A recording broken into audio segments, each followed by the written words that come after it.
So this whole thing, weirdly enough, actually really came to me in a dream. And it sat with me for a while and ate at me, and I was frustrated with the whole figuring out what to do with it. But really what it was just,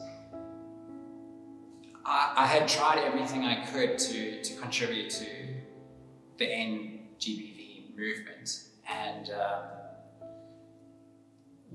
I was just reflecting on it, and I thought, well, I've gone to marches, I post on social media and share the very hard-hitting facts, and I talk to my friends about it, and I think we're all on the same understanding, but I felt like what I was doing just wasn't enough. I was still being a bystander to such a big issue, and there was just kind of this rollout of every time I opened social media, there was another person that had a horrific incident on the streets that we're literally walking on every day. And for me, that boiled my blood. It's something that, yeah, it sits very deeply with me. And I think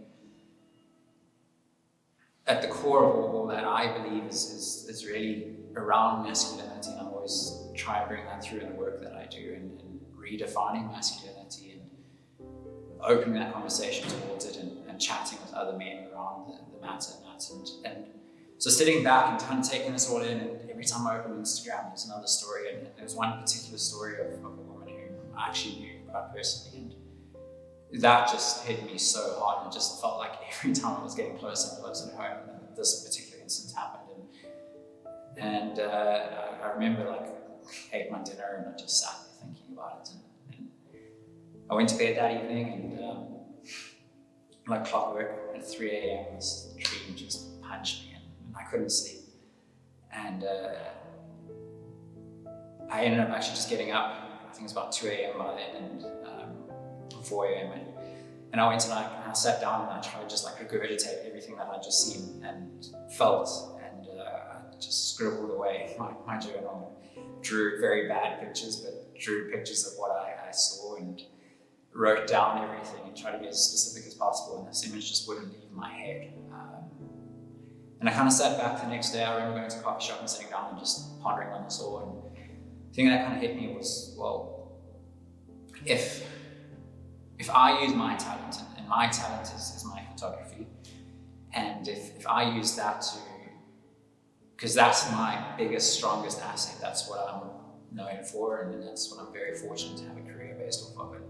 So if I put my skill set towards this fight, and if I could then find other people that were prepared to do the same, if I could find designers that felt the same way and get them to offer their garments, if I could find makeup artists, if I could find videographers and models, and if I could find these people, we could all get together and we could all contribute our very own specific skill set, and ideally create this big noise and this big project that kind of shakes the world. And so I was very motivated, and I remember emailing all my people immediately and kind of forming this thing. And then the next thing I knew, I had this amazing team on board. We had a WhatsApp group going, and sitting there going, okay, well, this is going to happen now.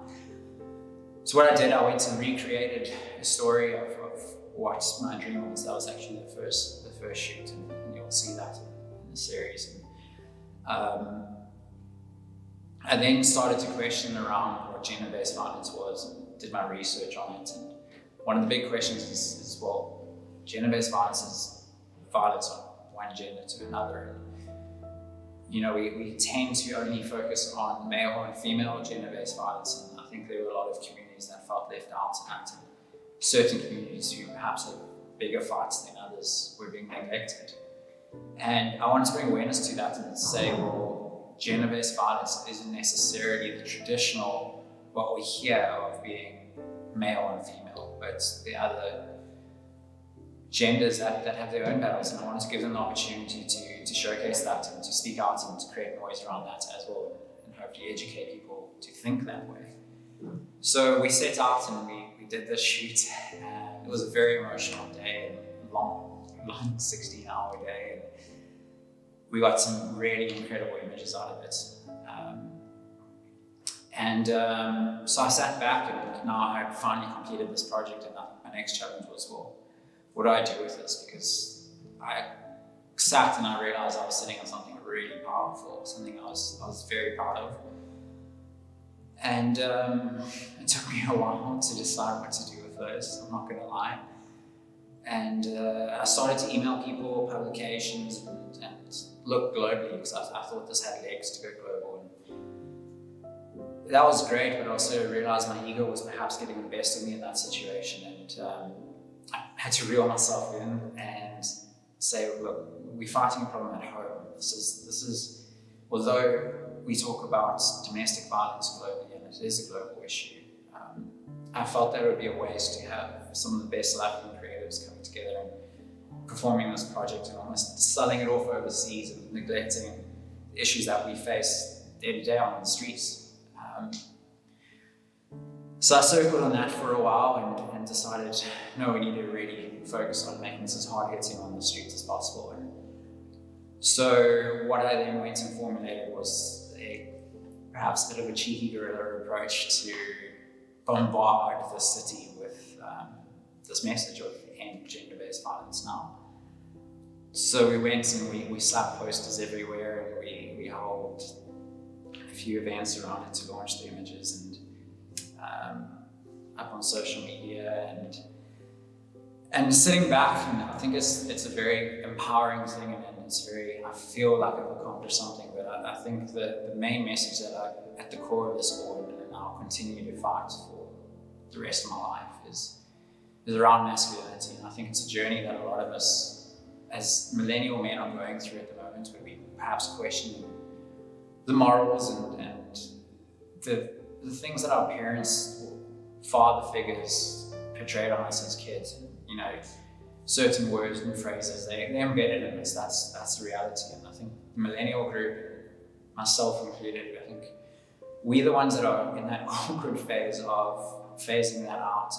And I really like to look at Gen Zs, and I think how they've captured this whole gender fluid and addressing these issues far more aggressively than what we are. And really where I sit is, well, how can I make a better world for my kids one day? How can, if I have a daughter, how can I know that she can walk the streets safely? How can I know that if I have a son, that he will treat women and others with utmost respect? And so that's really, for me, my journey. That's through my photography and creative direction that I just hope to really achieve. And so that's what made this project so special to me, and what brought it to life in the first place. And no, this is definitely not the last of it. I definitely will be tackling more issues as I believe fashion should be, as fashion is an art form, and as with any art form, it has a responsibility to represent society and to agree with it, to disagree with it, but ultimately to hold a mirror up to society and reflect on it, and call it out when we're going wrong, when we're misled. And I hope that through fashion we can go on this journey and continue on this journey. I think fashion has turned a corner. It's got a long way to go, but I think we're all working towards a better world, and these are the sorts of challenges that we have to fight through, and hopefully we come out at correcting it. And it's a never-ending journey. I think tomorrow we'll wake up and there'll be something else in the news that needs our attention immediately, and it's our responsibility to adapt and address that, to be the best versions of ourselves in that process, and ultimately contribute to making the world better. I think that responsibility lies on each and every one of us. And so I can only hope that with this project that I've portrayed out of myself, everyone involved has given it the absolute all, and yeah, it's been humbling. So I hope you've enjoyed this series, and I hope it's made you feel something, and I hope to see it live on. And I would love to explore this further, and to hear everyone's thoughts on it. And yeah, I look forward to what's next now.